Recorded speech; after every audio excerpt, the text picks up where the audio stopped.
Oh, y'all, you know who I wouldn't want to be right now? I mean, fair anytime, but especially bad right now?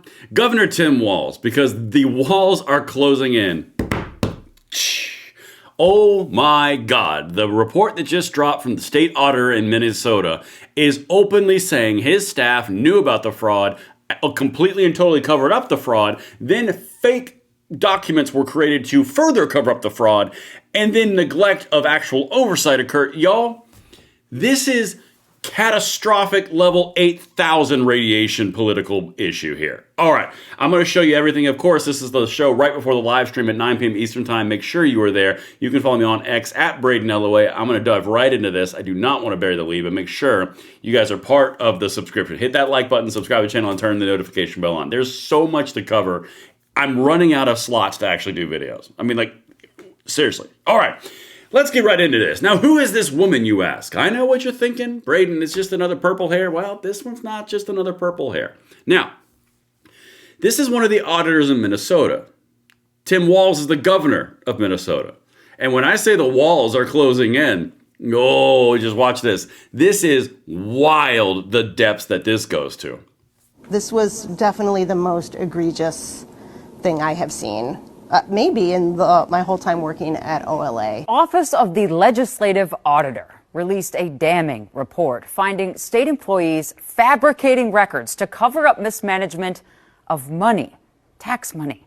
It's another black eye for the State Department of Human Services. 27 years with the Office of the Legislative Auditor, a statement like that from Judy Randall means something. After past suspicions, she says her most recent audit proved state workers were fabricating documents to cover up mismanagement of taxpayer money. So these documents should exist. They didn't. We asked for them. All of a sudden, they now exist. And in at least one case, it was created. All right, so I have to hit that really quickly. She is from the auditor's office. This is in Minnesota. This is taxpayer funds. You know who's responsible for all that? Yeah, Timmy Walz, spirit fingers himself. Yeah, the buck stops with me kind of angle. Yeah, it's weird. It's almost like the entire Minnesota government is completely and totally corrupt or inept. You can choose, or both.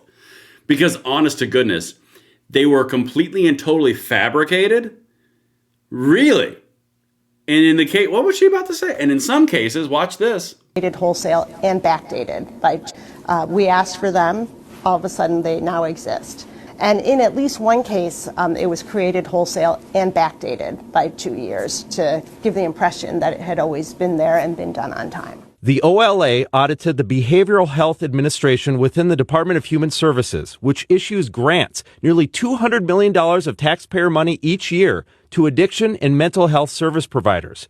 But the audit found BHA was not making sure those providers were doing the work. BHA didn't conduct the No. You mean you created a generous welfare state, complete and total slush fund to give all your money and all your NGOs, make sure their pockets are lined, didn't have oversight? And then your staff created documentation and then backdated it to cover their asses because they knew they were caught? So the documentation didn't exist, so then they created it whole cloth and then they backdated it? Yeah, we're getting close to criminality at this point. Good job, Timmy.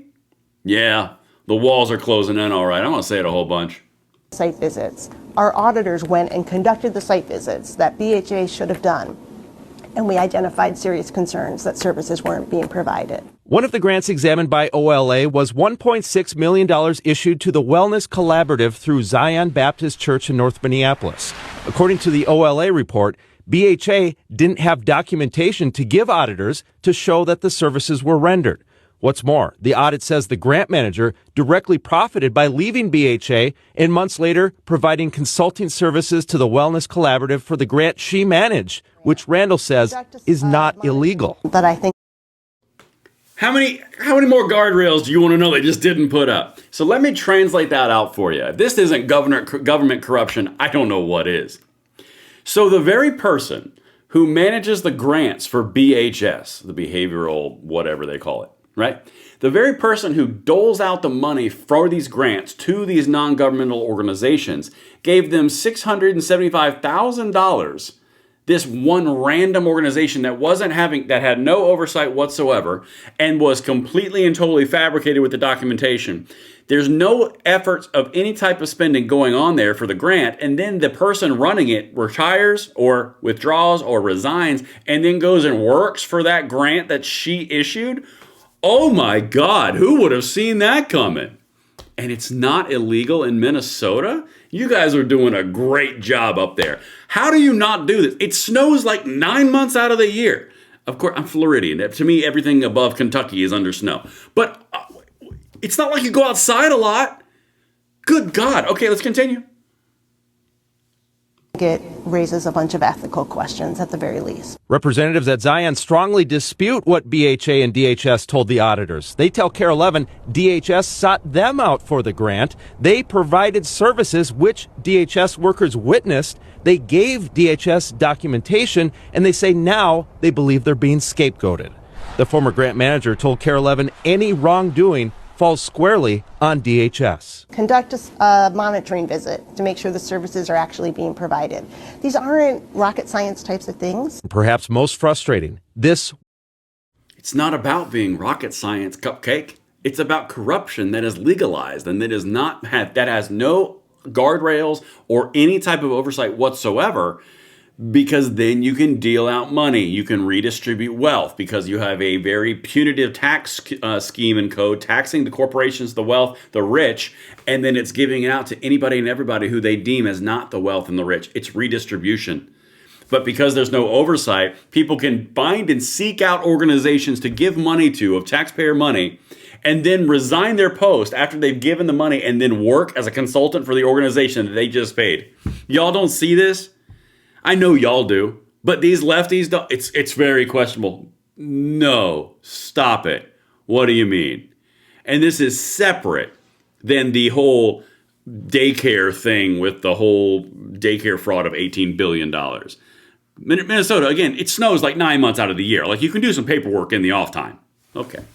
was the second audit of the Behavioral Health Administration, and many of the problems found were repeat problems. What is it like to see these problems, make these recommendations, and nothing is done to fix it? It's exhausting. It's exhausting. Governor Tim Walz's office says they're grateful for the auditor for her work and for identifying these serious issues.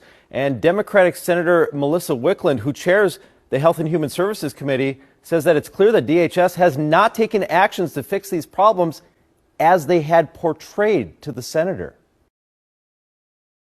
Wow, Senator threw him under the bus.